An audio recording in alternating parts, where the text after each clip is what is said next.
All right, welcome in everyone. We're at week 5 right now. We're going to preview some week 6 games, and we're also going to recap kind of the last 2 weeks, talk about how we're doing, kind of a mid-season check-in pod. First off, kind of want to get into how everyone's shaping so far. To no surprise, Georgia at number 1 with Bryce Underwood. It's been a solid transfer for them. Wisconsin's had some big wins. Penn State with a surprising loss to Georgia early in the season. They're rebounding, getting into Big Ten schedule. Liberty and ECU are both doing solid in the American. No losses between the two of them in the American Conference. So we're going to see, kind of recap some of these games and see how everyone's kind of shaped out so far. So I want to start first talk about the game of the week. Georgia beats Nebraska 51 to 21. Georgia comes into Nebraska's home. It gives them the work. Not much as far as difference of yardage here is about 130 yards difference total offense, but the main storyline that happened here, this game went even for even score wise in the first half, and then Nebraska chose the wrong defense within the first half, and then the game. Well, I guess I'm going to blame the game, but the game was telling me that the Georgia was going to punt the ball, and Georgia did not, in fact, punt the ball on 4th and 8. User error. I should have had a timeout to call, but that kind of flipped the game. Once Georgia got the ball back in the second half, there was no stopping scoring for them, and their defense was able to box Nebraska for the most part. So, not really surprising here, honestly. This Nebraska defense has struggled so far this year. Nebraska's going to look to rebound. It doesn't hurt them too much as long as they're able to, pick up some Big Ten wins. So we'll see how the rest of their season shapes out as far as Georgia. It's pretty much smooth sailing as far as talent versus opposition for the rest of the year. Don't sleep on any CPU games. They can even afford to drop to Kentucky if they need to, and they'll still make the playoffs. So things are on track for this Georgia team. They're looking up. They've had a couple big wins here recently. They went on the road. I believe they went at Oklahoma and beat them. They hosted Mississippi State, took care of business, and they also went on the road up to Oklahoma. Had a dogfight, 31-28, but it should be pretty smooth for the rest of the year for them. They travel to South Carolina next week. We'll go over that in a minute. Nebraska has a tough schedule to end the year. Next up, I want to go over Kansas. Kansas gets a big win against Jake's former Michigan team. They win 17-9. Low scoring game. There's a 2 touchdowns scored in the second and third quarter. But Kansas gets a nice little win here. They only had 165 yards of total offense, but they get the job done. Only 6 first downs. They are still able to win the game. That's a great win for Kansas. We'll see if they're any competitive towards some user games. They got a lot of user games coming up, so see what happens for them. But as far as hopefully going into year 3, he might have a job that he looks at, or maybe is able to get some talent in. But good win for Kansas here. They take care of business. Next on the list, we had Wisconsin taking on West Virginia. This West Virginia team has been competitive 2 weeks in a row. They followed to Nebraska 2 weeks ago on a heartbreaking last couple of possessions, and now they fall here. Appears to be a game-winning field goal. Both teams kind of match each other's scoring, but Wisconsin's able to put those 3 points on the board. Not much offense for Wisconsin here. They only had 298 yards compared to West Virginia's 349. This West Virginia team is a fighting team. They don't go down without a fight. Both teams had one pick, and this looked to be like a very interesting game. It looks like both teams were relatively even as far as stats go. But Wisconsin just had that last possession or last bit of the fourth quarter where they're able to go up. Just a tragic loss for this West Virginia team. They fight so hard, but they're not able to come up with it. But it's for first year team. This has been a good start to the year. They've had a tall task, but hopefully since this user schedule is front loaded, hopefully they have some breaks later on. This ECU team has been surprising. They go to North Texas and get a hard fought win. They win 35-20. Put up 336 yards of total offense.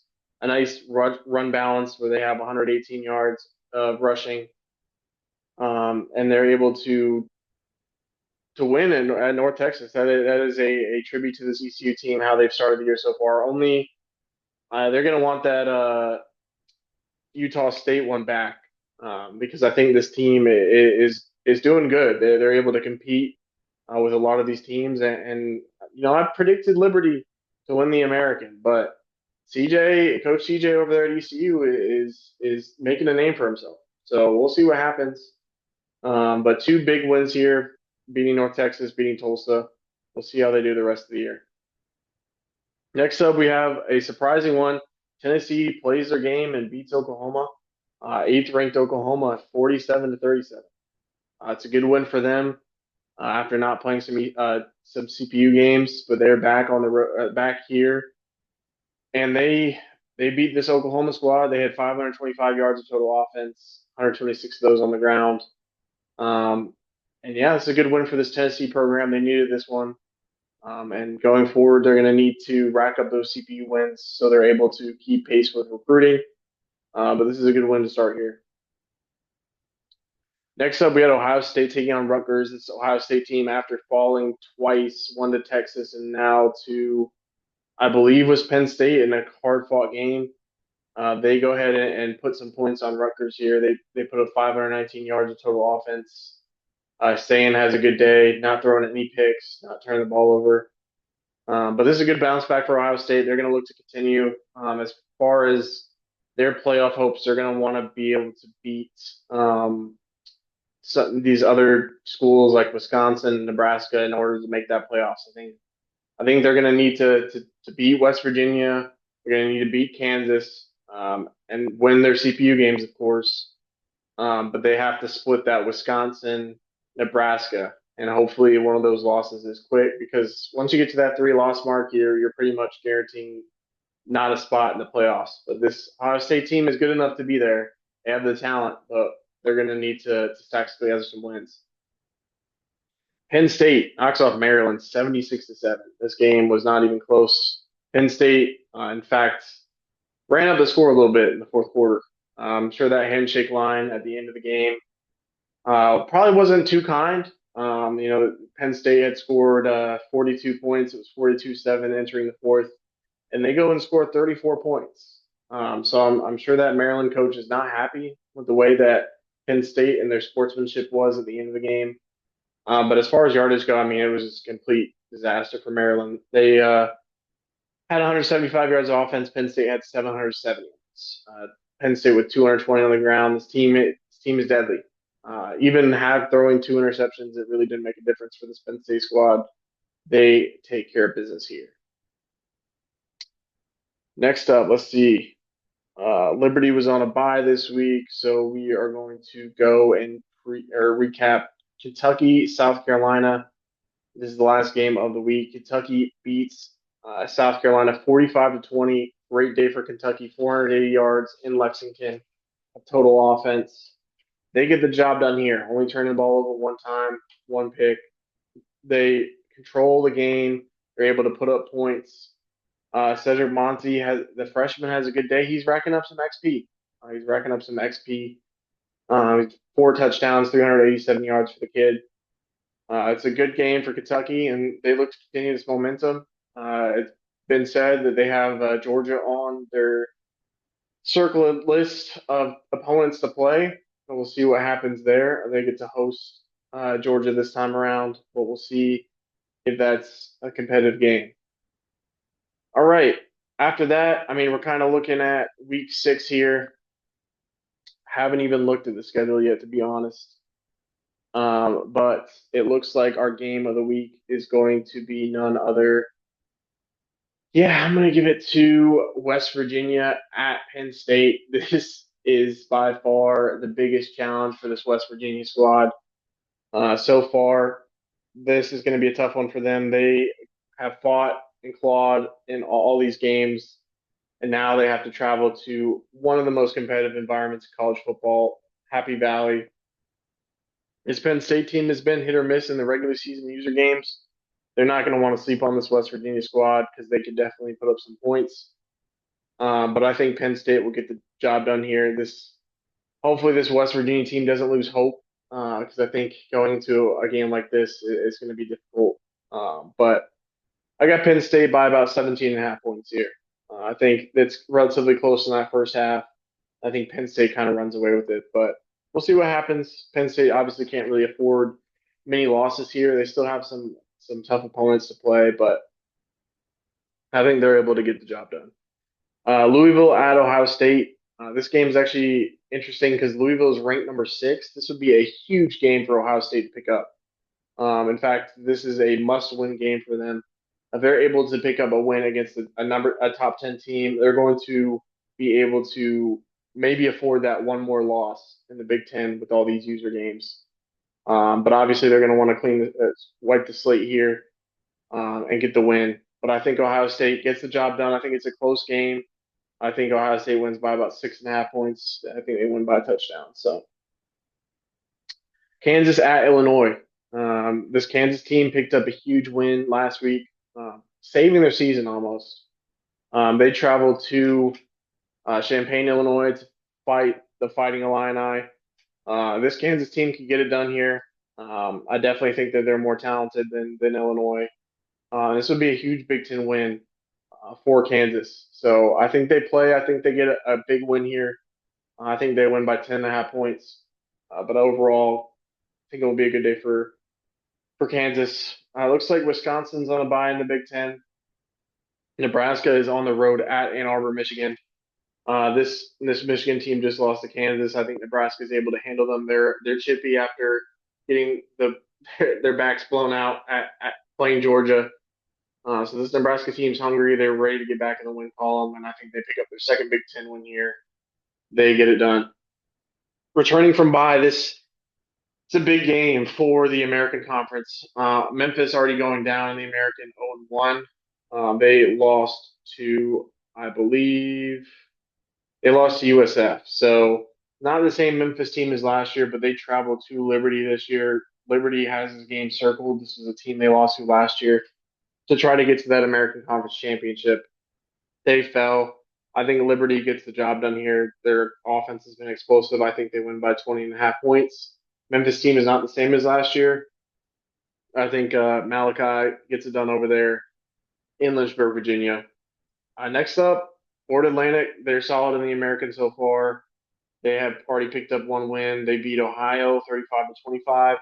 This ECU team playing another game at home. I think they make it 3 wins in a row in the American 4-2 record. I think this ECU team might be for real. I'm really high on them, so hopefully he doesn't screw me over by losing this game. But this FAU team has been competitive, but this ECU team has been what they've set out to be. So ECU gets it done. I think they win by 12.5 points here or more. All right, down to the SEC. Oklahoma, after falling to 2 games to both Georgia and Tennessee, they are on the road at our last user game, which is Kentucky. Kentucky, Kentucky, excuse me, gets another game at home. I think that will heavily favor them. I don't think Oklahoma's ranked after losing 2 straight games. And I think Kentucky gets the job done here. Kentucky needs to put up some points. This Oklahoma team can. So I think you see another big win. Kentucky going 3-0 in conference to start the year. That'll be huge.